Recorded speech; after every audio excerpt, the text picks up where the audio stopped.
ئەوەی خوا خۆشەوێ خۆشمان بێ ئەوەی خوا ڕقێتی لێ ڕقمان بێ لێ خۆ ئەوە نەتان بینی لەم ماوە هەندێک شت ڕوویدا هەندێک کەسەیە ئەصحاب فەرمون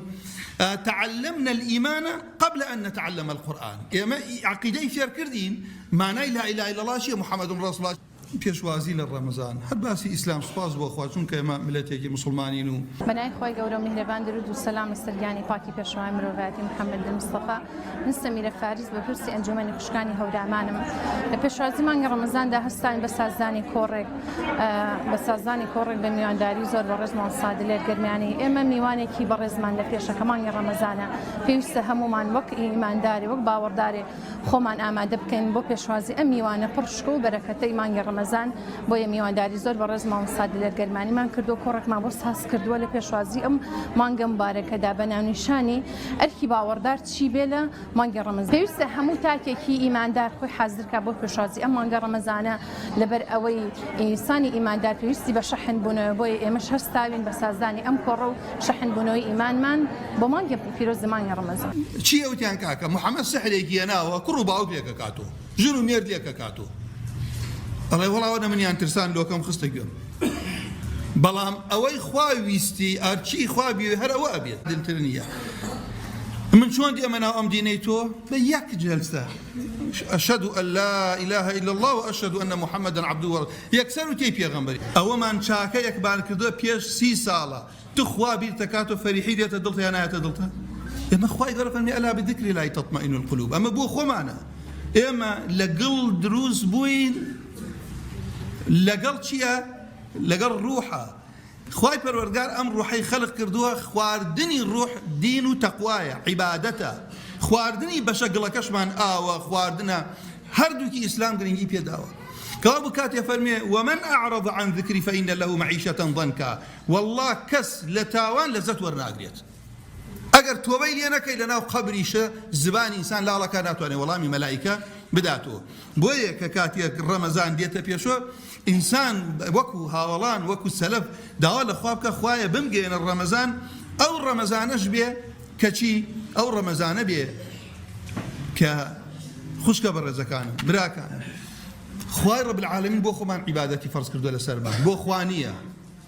خوای پەروەردگارە فەرمیە هەر هەموو بە ئەوەڵ و ئاخر جن و ئینس هەمووی لەسەر ساحەیە کۆ بێتەوە لە گۆڕەپانێک لەسەر دڵی بە تەقواترین کەستان مڵکی خوا زیاد ناکات هیچ هەموو ئەوەڵ و ئاخرتان جن و ئینس هەمووی کۆ بێتەوە لەسەر دڵی فاجر کەستە کامتان لە هەمووتان تاوانتان زۆرترە هەمووی وای لێ بێ مڵکی خوا ئەوەنەی دەرزیە بکەیتە دەرگای لە کەم ناکات کەوا بۆ خۆمان یەکی ئەی باش ئەم عیبادەتانەی کە خوا فەرزی کردووە لەسەرمان هەر یەکە حکمەتێکی تایە حكمتي روجوش هموتان صج لبرتانا يا أيها الذين آمنوا كتب عليكم الصيام كما كتب على الذين من قبلكم لعلكم تتقون أما حكمتك يدي حكمتي رمضان هركز رمضان هات رمضان درچو وكو خويبو بقري في غمري خوا فرمي لوتي لقلابي أو كسي رمضان هاتو رمضان نبوة ما هي ويخوالي خوش بيت چونکە تۆ بە لەیلەتول قەدری خوا لێت خۆشە بێت بە تەراویحەکەی خوا لە هەموو گوناهێکت خۆشە بێت بە ڕۆژوگرتنەکەی خوا لێت خۆشە بێت ئەم هەمووە فەضلە لە مانگی ڕەمەزان هاتووە کەسێکیش لەولاوە دەرچێت ئیستیفادەی لێ نەکردبێ ئیدەن کەوا بوو بەو شێوە نەڕۆشتوۆتە خزمەتی کە خوای پەروەردگار عەزە وەجەل بۆچی فەرزی کردووە لەسەرمان سڕی تێگەشتن لە ئیسلام تەقوایە هەمومان ئێستا من کە لە قورئان وەکو پێویستیە ناگەم خەلەلم لە تەقوایە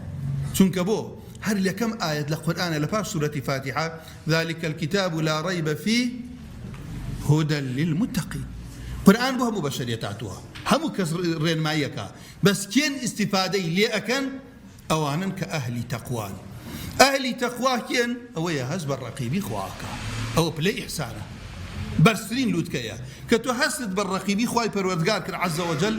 ئەو کاتە بەخوا خزمایەتی خەیتە ئەولاوە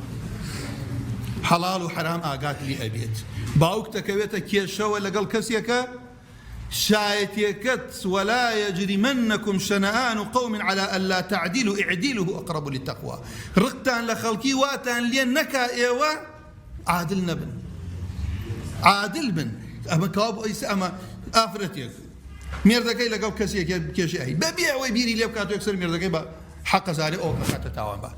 بياوك خزانكي لقركا كنا بخوال الشرع على برامبر إمام البخاري الرشد حديث لكسي أقوار بقريه بينين لقر ريزو حرمتهم وجنابتان لقل أسبكي راسي نكري أو اشتراكي قراوة دواو كيبو أشياء كيبو أشياء كاتم جواب يسكت توركي كيبو والي كرهات سيركات توركاكي شي تانية وتي راس لقل هذاك بالحديث لكسي ورناقل الموابيت يعني أم ديني يما آوايا كوابو برابر الزكان مخشك كان تو ميردي خوتة تخوشيه باوكي خوتة تخوشيه بس عبدي أو نيت إنسان بلا خواي قولا بترسي إسا تماشاكن هندي كيشة هيا بهشت خواي پروردگار آوان زيكي كردتو لأيما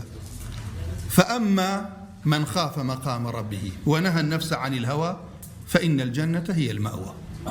فأما من خاف مقام ربه خواي ببخشته ومن بخاطر اسم عظمي خوي